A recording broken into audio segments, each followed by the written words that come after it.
तो अब हम लोग चलने वाले हैं 8.1 का क्वेश्चन नंबर 3। जैसे कि हम लोग पिछला क्लास में हम लोग देख चुके हैं क्वेश्चन 1 और क्वेश्चन 2। तो अभी हम देखने वाले हैं क्वेश्चन 3। क्वेश्चन 3 में बोल रहा है यदि साइन ए बराबर 3/4 हो तो कोस ए और tan ए का मान परिकलित कीजिए। मतलब मान निकालना है कोस ए का और tan का। इसमें दिया साइन ए का मान दिया हुआ है। तो पहले हम चित्र छाप लेंगे इसको। हमारे पास साइन ए का मान दिया हुआ है, यहाँ पर देख लीजिए एक बार। हमारे पास जो दिया हुआ है साइन ए का मान दिया हुआ है, कितना दिया है 3/4 दिया हुआ है।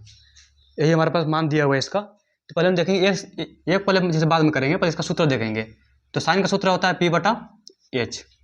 इसका मान कितना दिया है 3 और 4 दिया हुआ है।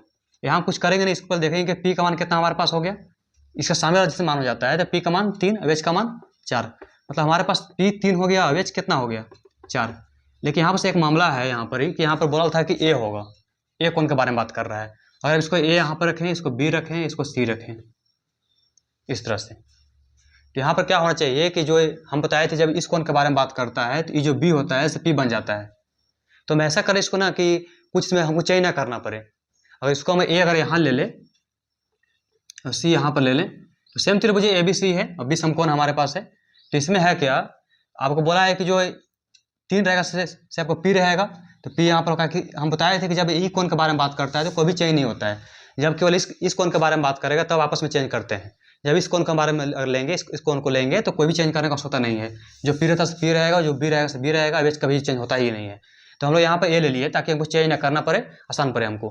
जब हम A लिए यहाँ पर तो हमारा P कितना हो गया 3 और हमारे पास H दिया हुआ है, H हमारे पास कितना हो गया 4। अभी हमको B निकालना है। जो B का सूत्र क्या होता है H² - P²। इसका रूट कर लेंगे हम लोग। तो B के B, H कितना हमारे पास है 4 है, 4 का स्क्वायर, और P कितना है 3 है, 3 का स्क्वायर।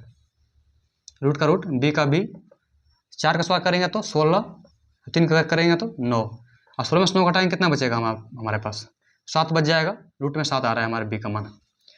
हमको देखना है यहाँ पर, हमको निकालना है इसमें कोस और tan A का मान निकालना है। यहाँ पर हमको B कितना आ गया √7 आ गया, लेकिन हमको इसका मान निकालना है कोस A का।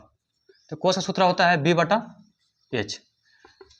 अभी हमको अभी A B C इसमें जो से कोई मतलब ही नहीं है कि अगर A का देखेंगे तो इसमें कोई चेंज नहीं होने वाला है, कोई चेंज नहीं होने वाला है। यहाँ पर बोला है कोस का सूत्र होता है B/H। A में बोला है तो A के सामने यहाँ पर जो आ रहा है लंब, तो लंब के लंब में रहेगा, आधार का आधार रहेगा। यहाँ पर 7 है 7, यहाँ पर H हमारे पास। तो हमारे पास B कितना आ गया, B हमारे पास आ गया √7 लिख लेंगे। H हमारे पास कितना है, H दिया है कितना 4। एक इसमें और निकालना है, का निकालना है tan A का मान निकालना है। सूत्र क्या होता है P/B। तो इसको P हमारे पास कितना है, तो P हमारे पास 3 है। अब B कितना आया है, B हमारे पास √7 आया है। ये हमारा 2 आंसर हो गया क्वेश्चन नंबर 3 का। अगर यहाँ हमको सेम देता है यहाँ पर ना, अगर A यहाँ दे दिया यही का मान पूछ रहा है तो कुछ भी चेंज करने की आवश्यकता नहीं है हमको। और C बोलता है, अगर C यहाँ निकालने के बोलता है तो कुछ चेंज नहीं करते हम लोग। यहाँ पर हमको पहले देखना पड़ता है यहाँ पर जो दिया है उसी के बारे में निकालने के लिए बोल रहा है। जो PBH है वही चलेगा हमारा। ये आपका तीसरा क्वेश्चन रहा।